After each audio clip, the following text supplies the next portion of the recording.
Hello friends, today we are going to discuss about the MNCs in India.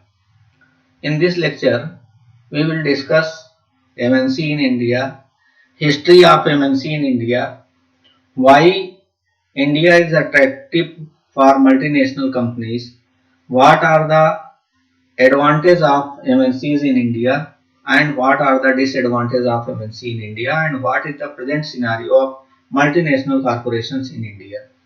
So starting with what is an MNC?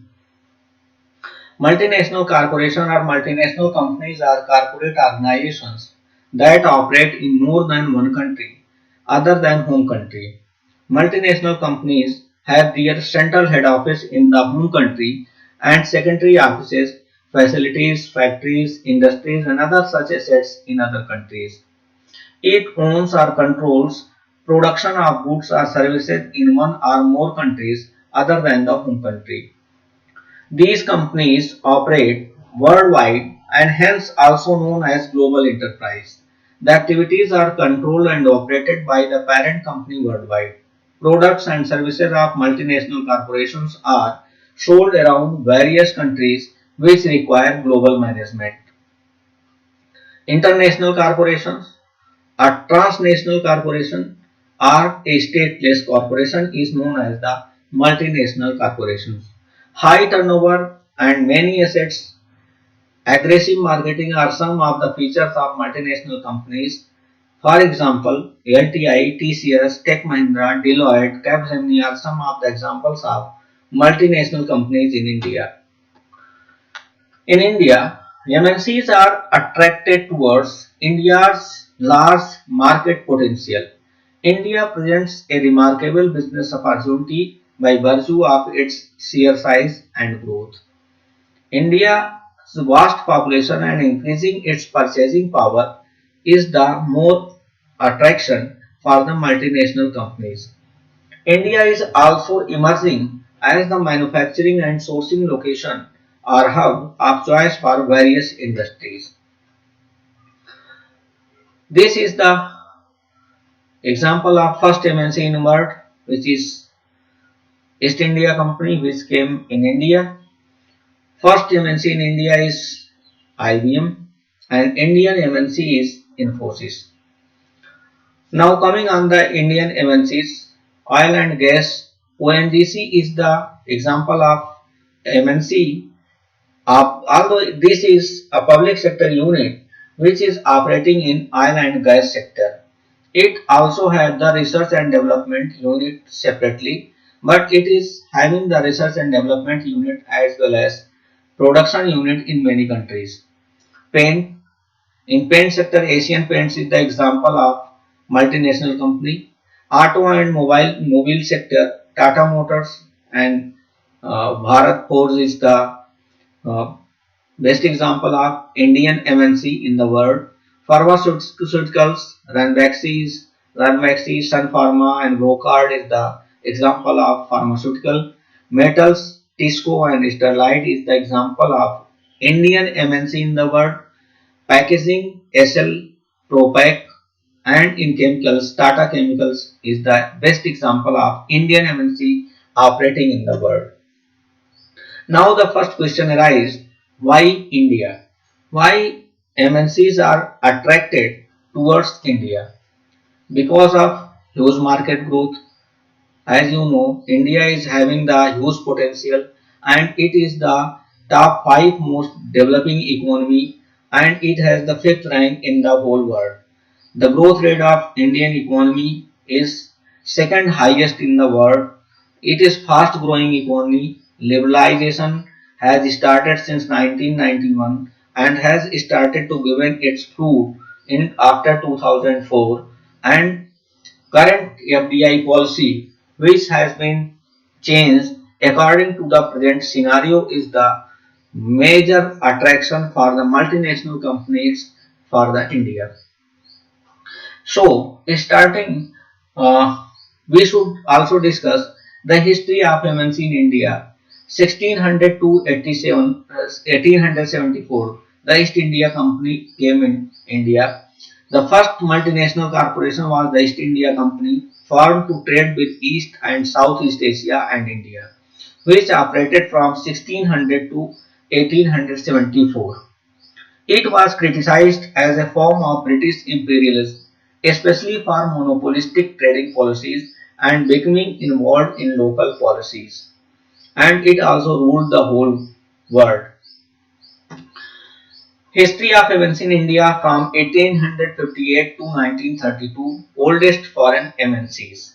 The oldest MNCs in India include Standard Chartered Bank, which was established in 1858, Castrol India Limited, Automotive and Industrial Lubricants, which was established in 1910, Siemens, Electronics and Electrical Engineering, which was established in 1922, SKF India Limited.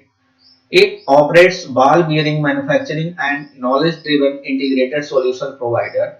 It was established in 1923. GlaxoSmithKline Pharmaceutical Company. It is a pharmaceutical company which was established in 1924. Philips Electricals Company Limited. Lamps, which is an electrical company, manufactures lamp and sells electrical equipments. It was established in 1930. Hindustan Unilever Limited. It was Indian consumer goods operating different FMCG products. It was also established in 1932. Since 1991, the number of MNCs operating in India has greatly increased due to country's move towards economic liberalization, openness to foreign investment, and positive change of perception towards MNCs. By the end of this year, it is expected that half of the list of Fortune 500 companies will have an MNC center in India. In this COVID-19 era, most of the companies are moving from the China and they are searching the place in other countries of the world. So India is looking it as an opportunity to call these companies in the India and to provide the manufacturing facilities and land facilities for them and to make the India a manufacturing hub. So I hope that after this post epidemic era or post uh, COVID-19 era, the India may become the manufacturing hub in the world, and it is an opportunity for India to become the hub of the MNCs. As I have already discussed, why India is attractive to foreign MNCs. Growing economy. India is the 10th largest economy and has one of the fastest growing economies of the world. Growth of middle class and with those with disposable income, which increases the purchasing power capacity of the middle class income group. By it is expected that by 2030, India's middle class is expected to grow to reach 475 million. The increase of the middle class in India means that more of the population will be able to afford the goods sold by the companies moving operations to India. General population growth. India has a population of 1.271 billion people, making currently it is 1.35 billion people, making it the second most populated country in the world. It is a population dividend also for the India, and it is an opportunity for the MNCs to come in India and operate to seek the huge and to seek and to grasp the huge market opportunity in India. It is projected to overtake China and be the most populated country in the world by 2025. Talent pool is also companies increasingly need to source both low skilled and high skilled workers. India has a strong education system which emphasizes English language skills, managerial skills, and technical skills. Additionally, India has a large enough population that MNCs can rely primarily on local workers, leading to increased productivity and greater efficiency, and thus creating an advantage over competitors. That's why in the software technology, India is the leading hub for the whole world economy, and it is having the highest MNCs in the software sector, software technology sector in the world. High output center. India is the location of manufacturing for many industries and is ranked 10th internationally for factory output. The country is also ranked 15th for services output. Easier access to capital, foreign direct investment to be discussed below.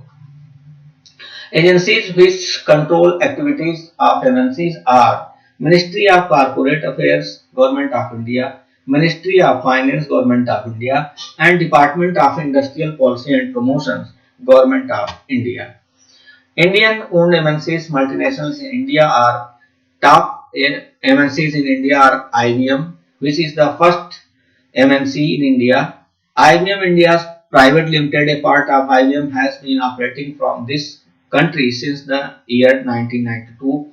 The net income of this company post completion of the financial year end of 2010 was $14.8 billion with a net profit margin of 14.9%.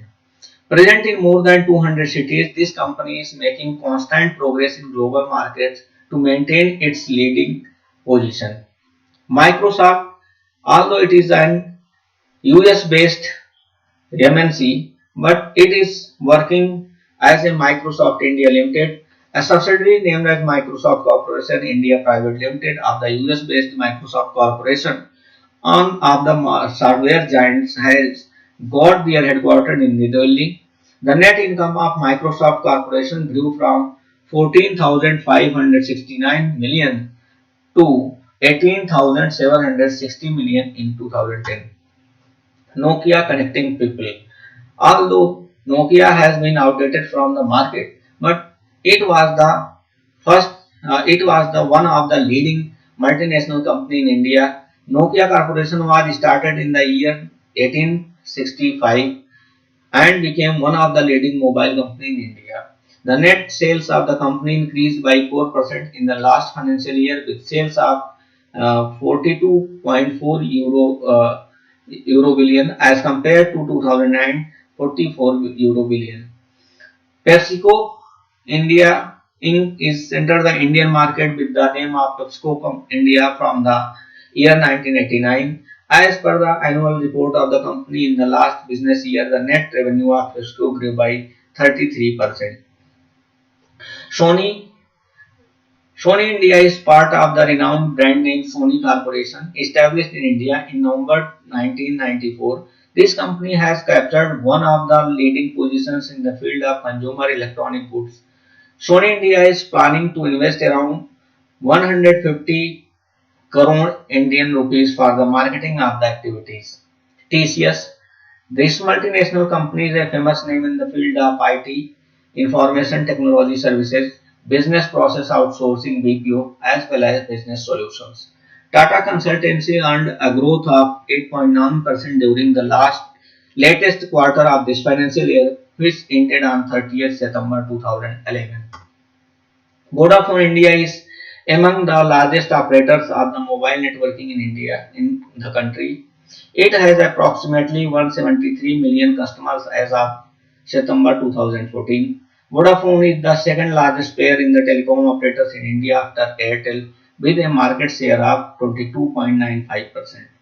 Tata Motors, the biggest automobile company in India, Tata Motors Limited is among the leading commercial vehicle manufacturer in the country. This was the whole for this lecture. I hope you have got everything which you were looking of.